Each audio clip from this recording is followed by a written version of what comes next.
Hello friends, welcome to my channel. இன்றைக்கி நம்ம திருக்குறளில் பொறையுடைமை அதிகாரத்துலேருந்து ஃபஸ்ட்டு 5 குறள் பார்க்க போகிறோம். ஃபஸ்ட்டு குறள் பாருங்கள். அகழ்வாரை தாங்கும் நிலம் போல தம்மை இகழ்வார் பொறுத்தல் தலை. சரிங்களா?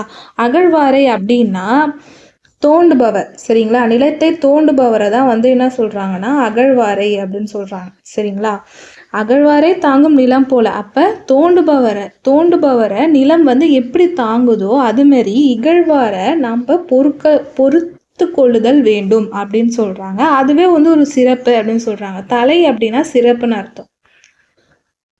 அப்போது நிலத்தை தோண்டும் போது அந்த நிலம் எப்படி பொறுத்து கொள்ளுதோ அதுமாரி நம்ம இகழ்வாரை நம்ம பொறுத்து கொள்ளணும். அது ஒரு சிறப்பு. அதுதான் எல்லாத்துக்கும் சிறப்பு அப்படின்னு சொல்கிறாங்க. சிறந்த பண்பு அப்படின்னு சொல்கிறாங்க. சரிங்களா?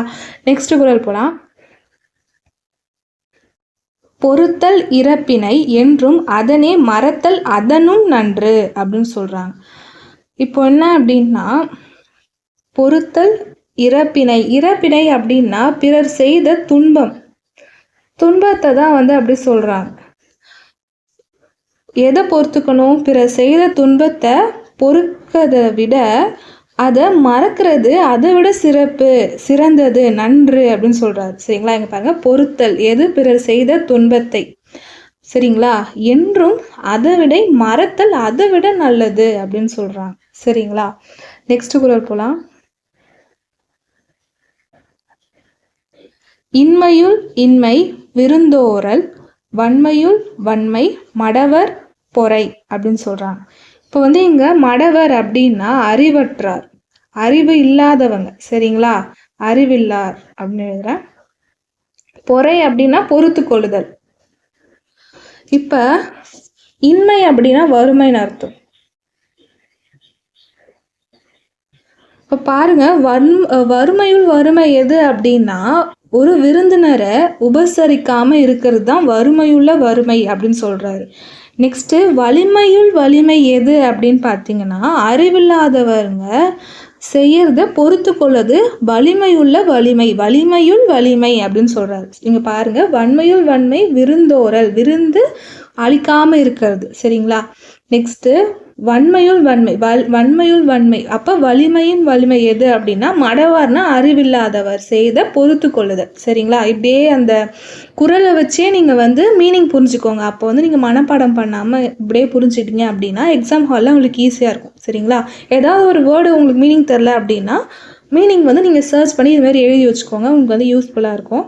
நெக்ஸ்ட் குறள். நிறையுடைமை நீங்காமை வேண்டின் பொறையுடைமை போற்றி ஒழுங்கப்படும் அப்படின்னு சொல்கிறாங்க. இப்போது இங்கே நிறை அப்படின்னா என்ன அர்த்தம் அப்படின்னா சால்புனா ஒரு நட்பண்பு. ஓகேங்களா? நட்பண்பு நீங்காமை வேண்டின். அப்போ நட்பண்பு நீங்காமல் இருக்கணும் அப்படின்னா பொறையுடைமைனா பொறுத்து கொள்ளுதலை நம்ம போற்றணும், போற்றி ஒழுங்கப்படணும் அப்படின்னு சொல்கிறாங்க. அதுதான் இந்த குறளுக்கான ஒரு மீனிங். சரிங்களா? அப்போது இந்த வேர்டுக்கான மீனிங் தெரிஞ்சிச்சு அப்படின்னாலே நீங்கள் இந்த குறளுக்கான மீனிங்கை நீங்களே புரிஞ்சுக்கலாம். சரிங்களா? நெக்ஸ்ட் குறள் போகலாம். லாஸ்ட் குறள் பாருங்க. ஒருத்தாரை ஒன்றாக வையாரை வைப்பர் பொறுத்தாரை பொன்போர் போதித்து அப்படின்னு சொல்றாங்க. சரிங்களா? இப்போ இங்க ஒருத்தாரை அப்படின்னா தண்டித்தவர், ஒன்றாகனா ஒரு பொருட்டாக.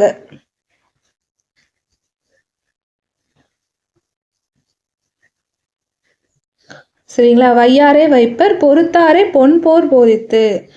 இப்போ தண்டித்தவரை ஒரு பொருட்டாக வைக்க மாட்டார். வையாரே அப்படின்னு சொல்றாங்க. அப்பனா கொஞ்சம் எதிர்மறையா இருக்கு. யான்னு இருக்கு. ஆண் மோஸ்ட்லி வந்தாலே எதிர்மறையா வரும். அப்போ ஒரு பொருட்டாக எண்ண மாட்டார். சரிங்களா? வைப்பாரேனா மனசுல வைப்பாங்க. ஓகேங்களா? யாரை அப்படின்னு பார்க்கும்போது பொறுத்தாரை பொன் போல் போதித்து. அப்ப பொறுத்தவங்களை தான் என்ன ஒரு பொன் மாதிரி போதித்து மனசுக்குள்ள வச்சுக்கிறாங்க. யாருன்னு பார்த்தீங்க அப்படின்னா நம்ம சான்றோர். சரிங்களா? இப்போ தண்டித்தவரை ஒரு பொருட்டா அவங்க வச்சுக்கல. அதுவே கொண்டு இருக்கிறவங்கள ஒரு பொன் போல போதித்து தன் மனசுக்குள்ள வச்சிருக்காங்க. சரிங்களா? அதுதான் இந்த குறளுக்கான மீனிங். நெக்ஸ்ட் 5 குறளில் நெக்ஸ்ட் வீடியோவில் பார்க்கலாம். தேங்க்யூ.